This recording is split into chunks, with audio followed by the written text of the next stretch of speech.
Good morning, my Advent family. It's good to be here with you guys. I'm trying to get into the 21st century here and be hip and cool like Joey. This is the first time I've used an iPad or not hard like copy paper, right? People don't, thank you. People don't say I'm hip and cool anymore.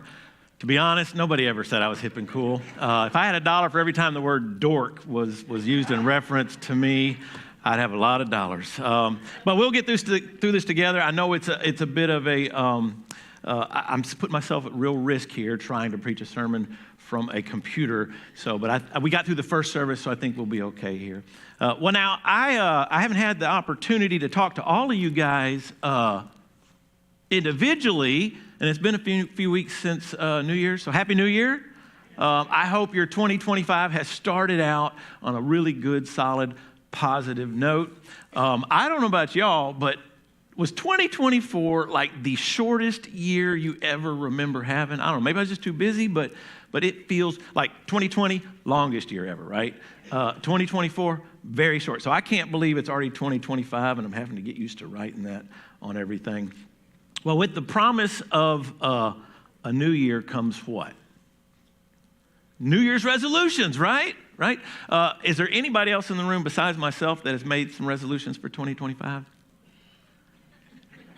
Darcy? That's it? Oh, okay. My mom?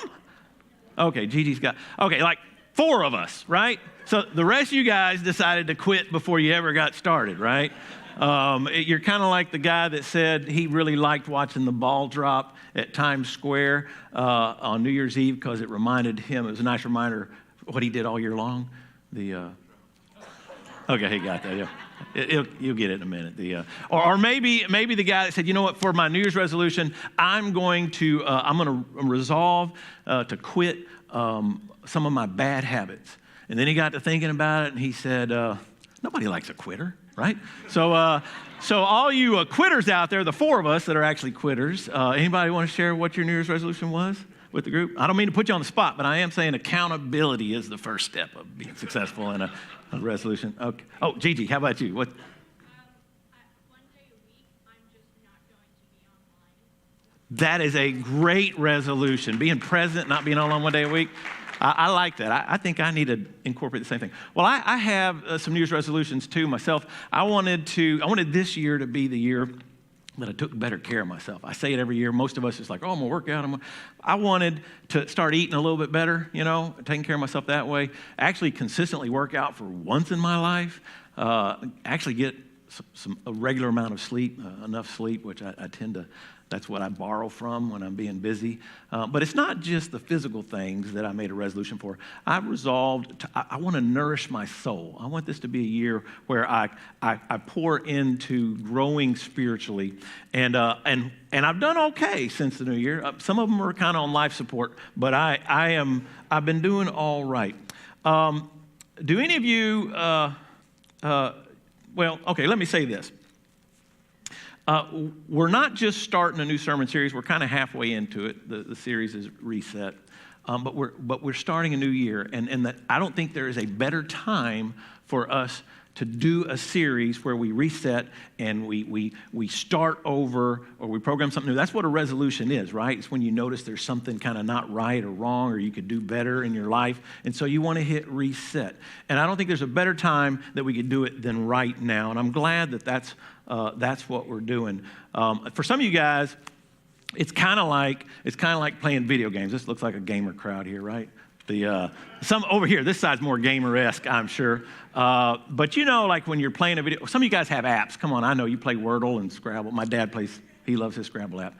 But you get going and you start out and it just doesn't go quite the way you want it to, right? And so you're like, you know what, I'm going to just hit reset and start over because I know I can do better and I know I'll get further and I know I'll get a lot more joy out of the experience if I just do that. And that's what we're talking about in this series. Today I want to dive into the subject of resetting our individual sense and notion of Christian community, Christian fellowship, Christian belonging. You can have the best worship and the best preaching in the world, which we're blessed to have here at Advent, but if you don't get connected, if you don't become a part of something, if you do not feel a part of the family or the group, you are not getting the blessing that God has planned for your life as a believer. And I will tell you this, the chances are that when the rough patches hit in your life, you're not going to do well. If you need a title for today's sermon, I know some people like to have a title so that they can kind of know what the guardrails are or what we're actually getting to. Let's just make it the sound of one hand clapping. Okay, now some of you guys are going, what? That doesn't make any sense. Bear with me. Hold on, I'll explain it. I'll get there eventually. But before we get started, I wanted to ask everyone for a show of hands. This is going to be an interactive sermon, so you got to work with me here. I want to make sure you stay awake. Who here considers themselves to be an observant person? Okay, raise your hand. It's not a trick question. Go ahead and raise your hand. Okay. All right.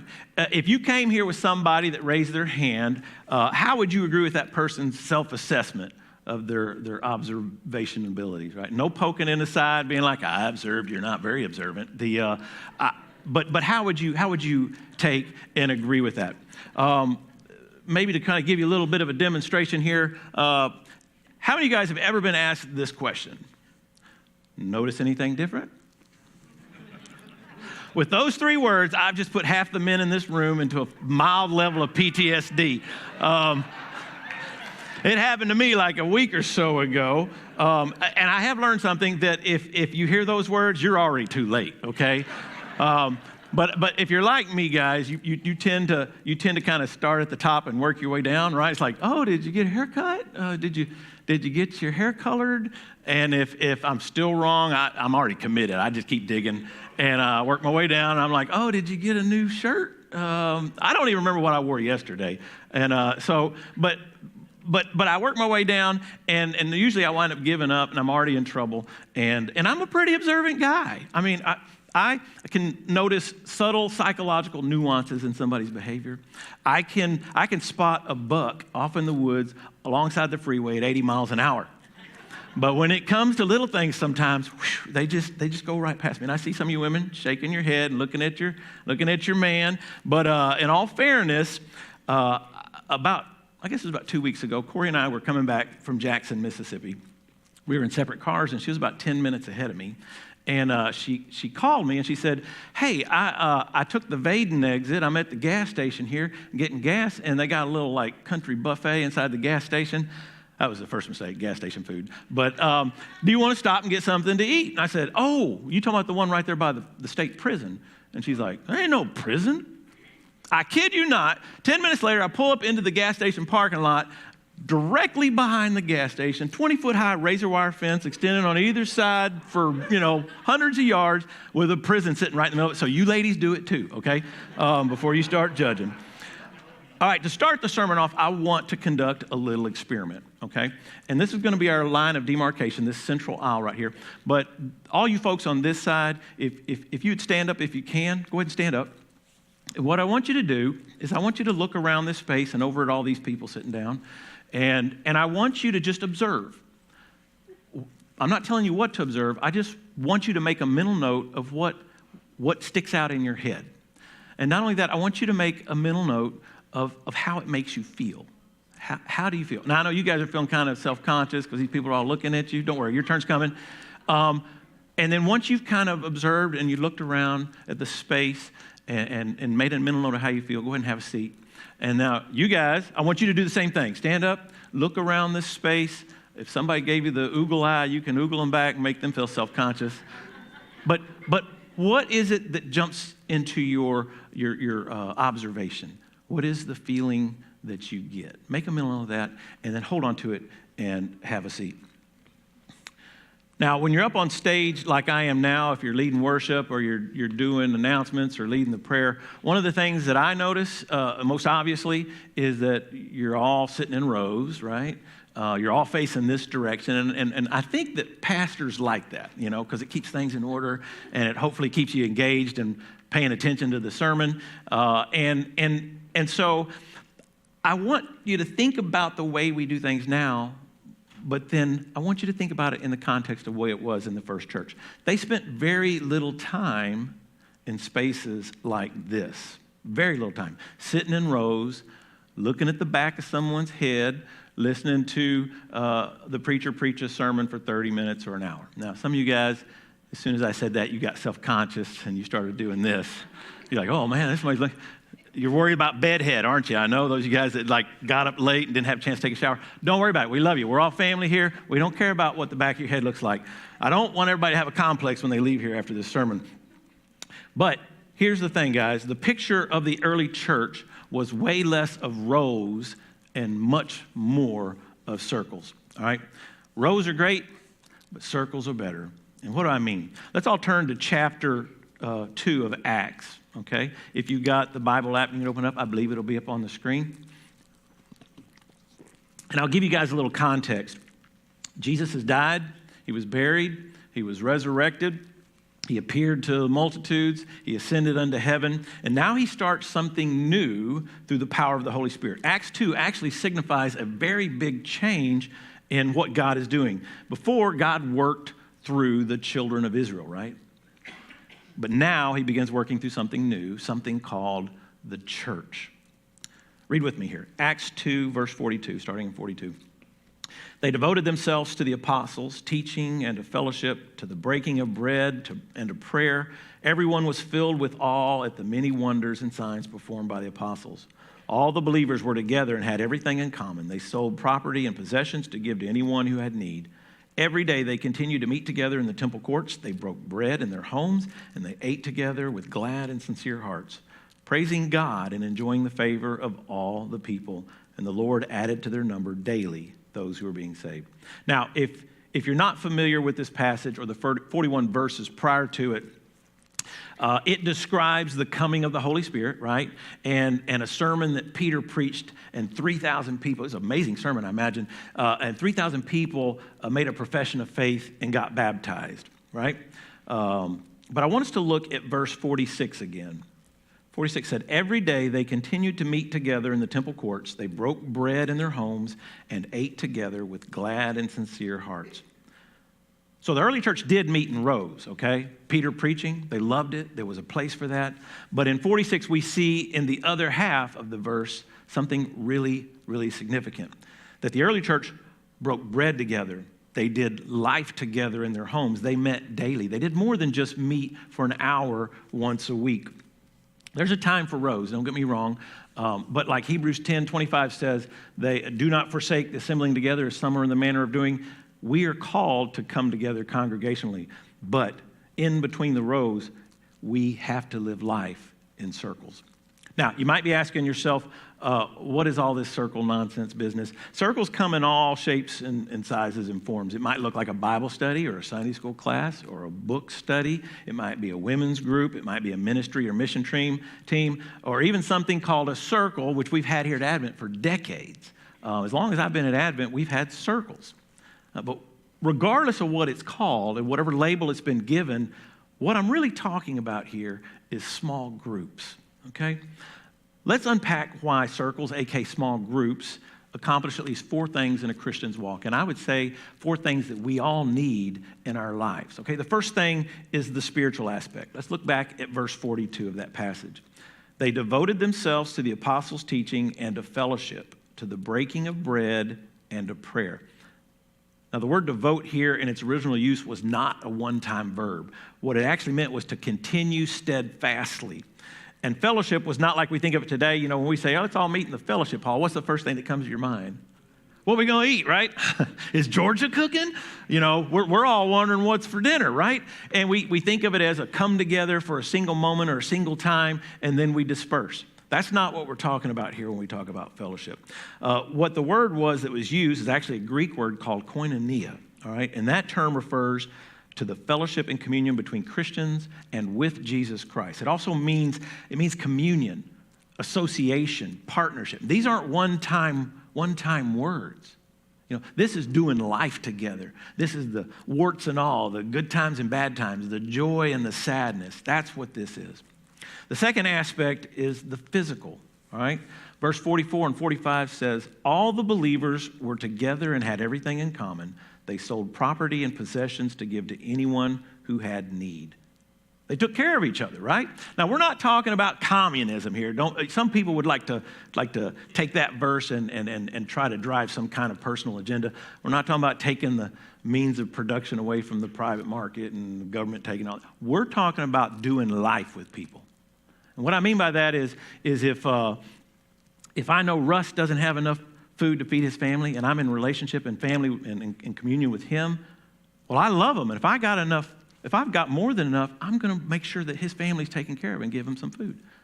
Or if I know that Lygia's power's been turned off, it's going to be 10 degrees tomorrow, something like that, right? Tonight, it's going to get cold. But I have enough to keep my power on and some money left over. I love her. I'm going to go take care of her. I'm going to step in and help bear up whatever burden she's dealing with. If you're sick, I'm going to bring you some chicken noodle soup, you know? If you're grieving or you suffered loss, I'm going to come alongside you and put my arm around you, and I'm going to encourage you. That's what we're talking about here. And we do it because God modeled it for us. He came and he gave everything. And when you get a gift that is so enormous and so large that you don't deserve, doesn't it make you more generous with others? When you have suffered and fallen down and messed up and you get a large amount of grace extended to you, don't you find it easier to extend grace to others? That's what we're talking about. But here's the catch. It's impossible, absolutely impossible, for this to even happen if we are not intimately connected with each other. How else are we going to know what your needs are? How else are we going to know when you're going through a battle? How else are we going to know when we can step in and show you love? And you guys ever been in a battle? Physical battle, like actual spiritual battle, emotional battle? Yeah. Ever been ready to throw in the towel? Felt outnumbered? Didn't know how you was going to go on? You ever suffered a loss so great, or maybe you're even in the midst of it right now, that you don't even know how you're going to get out of bed in the morning? Well, have you ever had somebody, when you were in a battle, step into it with you? To hold your hand and let you know you're not there alone, to encourage you, to lift you up. Maybe they step in front of it and they defend you when you can't defend yourself. If you've been there and you've had that, I promise you, you were in relationship or communion with that group, that individual already.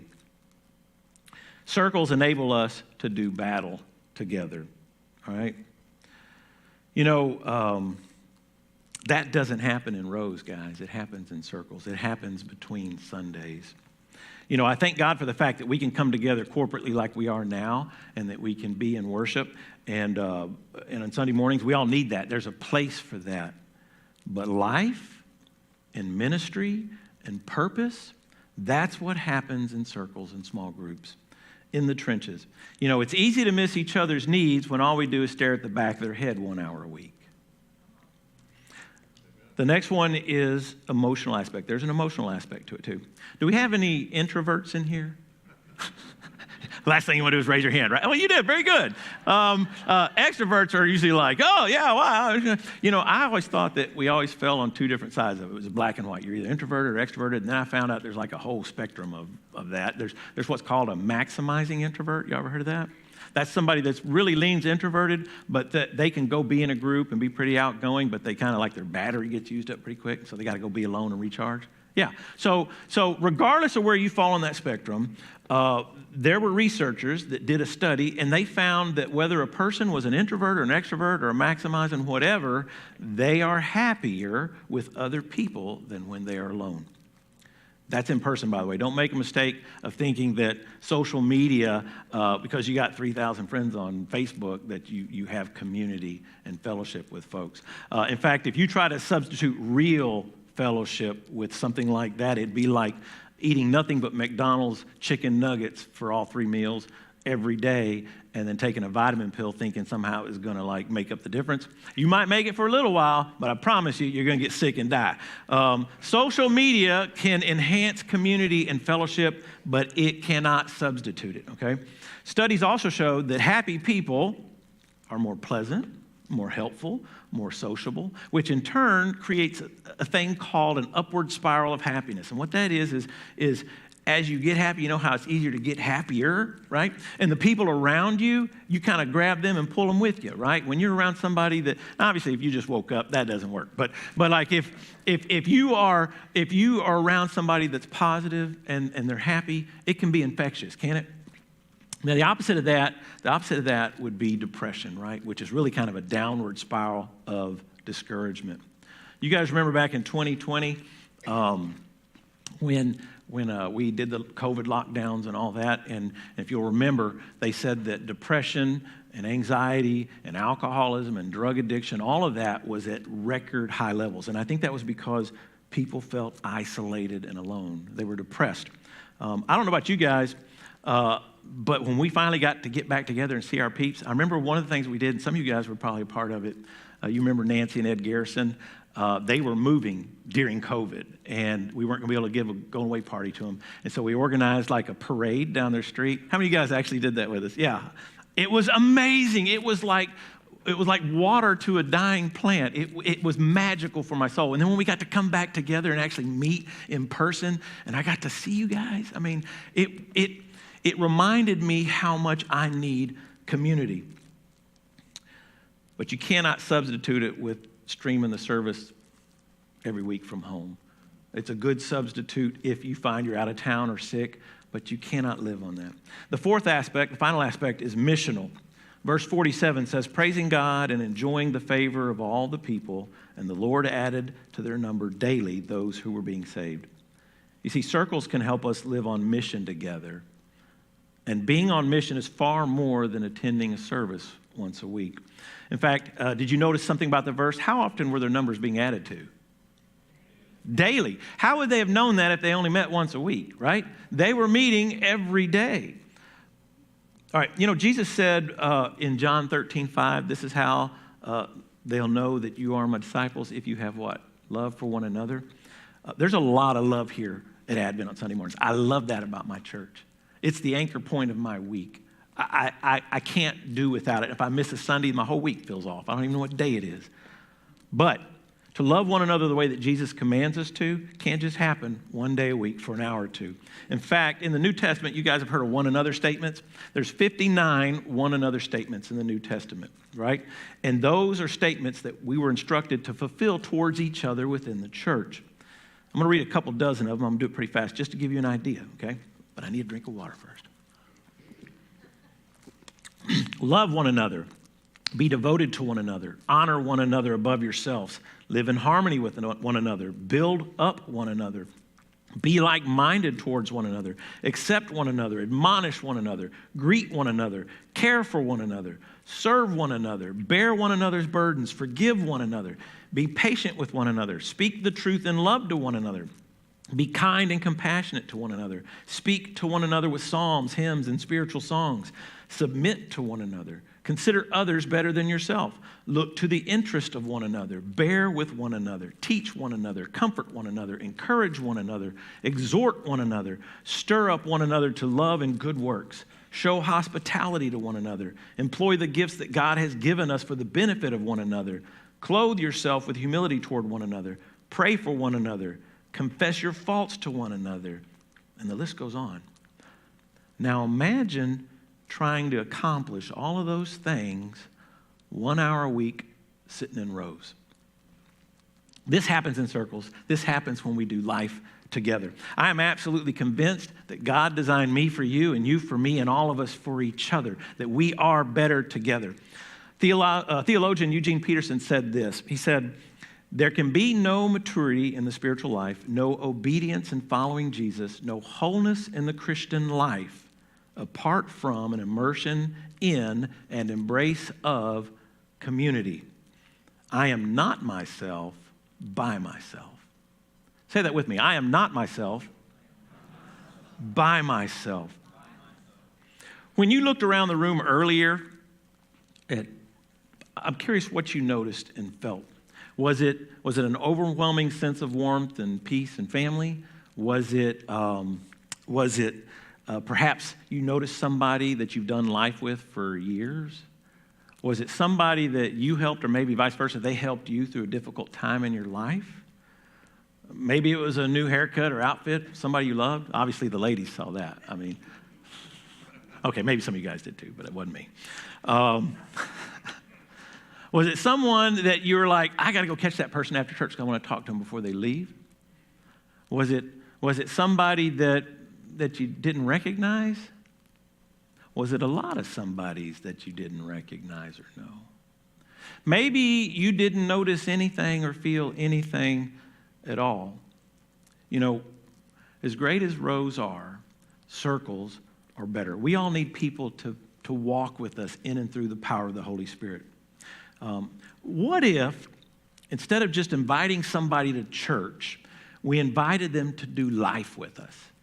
We invited them into our small group to do life with us. I believe 1,000% that would not only transformationally change Advent, it would change our community and ultimately change the world that we live in.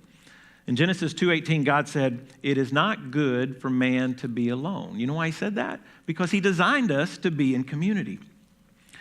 Case in point, have you ever witnessed a sunset all by yourself and with someone? Which one is better? Have you ever gone to the movies by yourself or with a group of friends? Which one's better? Have you ever been sick or incapacitated and all alone? I've been there before. Or with somebody there to bring you the remote, right? Or a glass of water. Which one was better? Have you ever been downtown late at night on a street by yourself or with a group of other people? Which one was better? Have you ever mourned or grieved alone or with someone else holding your hand? Which one was better? We are better together, brothers and sisters. Solomon, who was the smartest guy who ever lived, wrote these words in Ecclesiastes 4:9-12. This is one of my favorite passages of Scripture because it speaks to community. It says, "Two are better than one because they have a good return for their labor. If either of them falls down, one can help the other up. But pity anyone who falls and has no one to help them up. Also, if two lie down together, they will keep warm. But how can one keep warm alone? Though one may be overpowered, two can defend themselves. A cord of 3 strands is not quickly broken." Rows are great, but circles are better. We've got to invest in others if we want them to be invested in us. And the first step is finding a small group where we can start to invest and do life with others. That's where the multi-strand cords are braided. That's where friendships are born and fostered. That's where together in the Christian walk begins. Now, here's the cool thing about it. You guys can try out a group. We have a growth track going on, and we finished it up today, and that's one of the things I told the folks. Look, you can try them all out. Go to every Sunday school class. Go to all the small groups. If you get to one, it's like, it's isn't for me. Try another one. We've got a bunch of them here at Advent. If you get through all of them and you still haven't found one where you fit in, maybe God's calling you to start a small group. You know, we were never meant to do this Christian walk alone. And God's got a community of friends specifically waiting for each one of us in here. But we'll never experience them if our Christian walk only entails sitting in rows 1 hour a week. You know, you don't have to just make New Year's resolutions on December 31st at 11:59 a.m. or January 1st, whenever you wake up. You can make a decision to change, to incorporate, to remove things from your life at any point. And it's my hope and prayer that in 2025 that we will all choose to be a part of a small group here at Advent. You know, I promise that if you do, that you will experience all the blessing that God has designed for you within Christian community. Now, if in 2024 or even today when you came through these doors and sat down, you felt alone or unseen or odd man out or not a part, well, 2025 has the promise of being the year and blessing for you and the antidote to every one of those feelings, but you have to take the first step. This year, I've been tasked with getting everybody into small groups. A lot of you guys are already in small groups, but some of you guys aren't, and you're missing out on the fullness of what God has designed for you in Christian family. And so we've started some new small group initiatives here at the church. We've got Rooted. Some of you guys, raise your hand if you've been through the Rooted group. Okay, yeah, so several of you guys went through it. We just went through, we had 4 rooted groups this past fall, which was awesome. We had 3 here at Cordova and 1 out at Arlington. Some of the groups are still meeting together, but it was cool because, like, even in my group, there were people I didn't know. I'd seen them at church once or twice, but I didn't know who they were. But by the end, I felt like they were family in just 10 weeks. And we're going to offer up rooted groups again in the fall. And it's the desire of leadership here at Advent that we want everybody at Advent to go through Rooted at least once.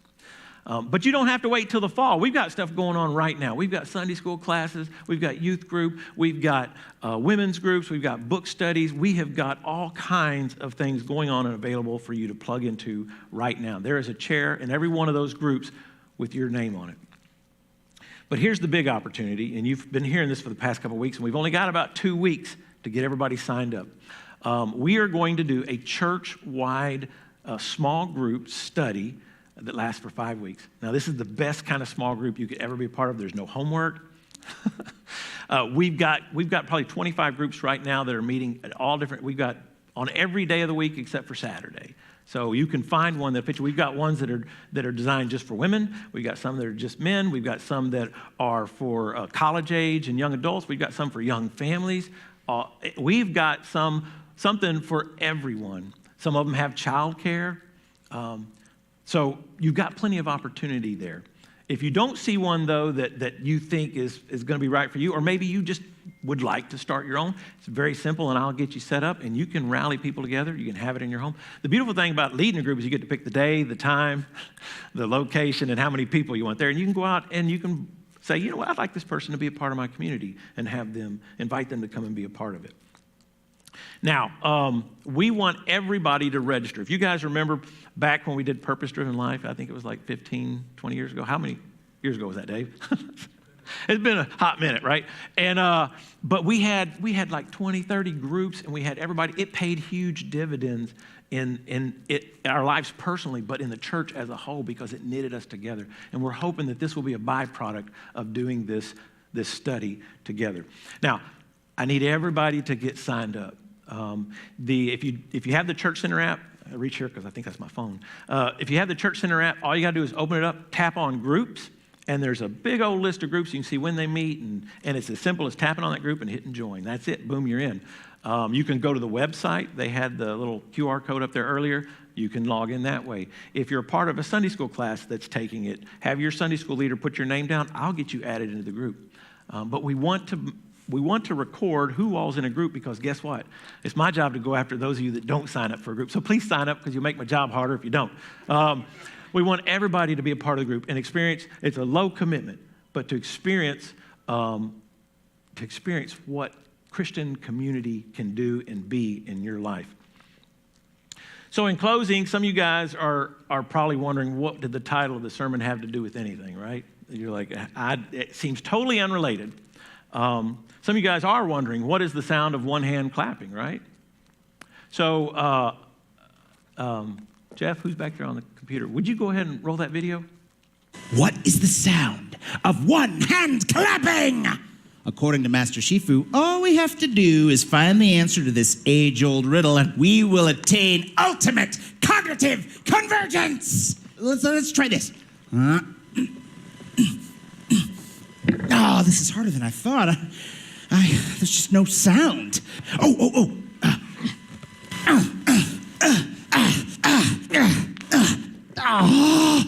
This is impossible. Oh, that's it. The sound of one hand clapping. I gotta go tell Master Shifu I've attained ultimate cognitive convergence. You know, the sound of one hand clapping really doesn't make sense. It's not possible, right? Except in a comedical sense, where you're smacking yourself somewhere on your body. And accompanied with that is usually pain and discomfort, right? That's not too dissimilar of what it's like to feel isolated and not a part of a community. And you know, the beautiful thing about it is, there is a way for one hand to clap. And it's very easy, it's very meaningful, and it can provide you with so much. Charlie, you know, when you are in community with somebody, It's as simple as stepping in to that person that you love, that you're doing life with, and connecting.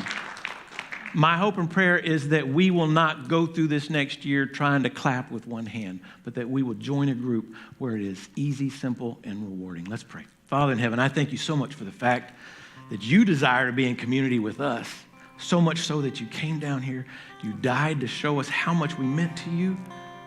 And Father, I pray that we will make that a priority this year, that if there are folks in this room that have not plugged in somewhere, that have not become a part of a community, Lord, that you would give them the desire to do that. And Lord, I know it can be scary sometimes to step into a new group, but Father, it pays such huge dividends. Lord, I pray that we as a church, as a body, will be knitted together, Father, that we will learn to do life together so that we can truly be the hands and feet of Christ to each other, but then together be the hands and feet to the community that we live in. Lord, may we invite people into our lives so that we can share the gospel message with them for you. Lord, we love you, we thank you, we praise you, and we do it in your Son's name. Amen.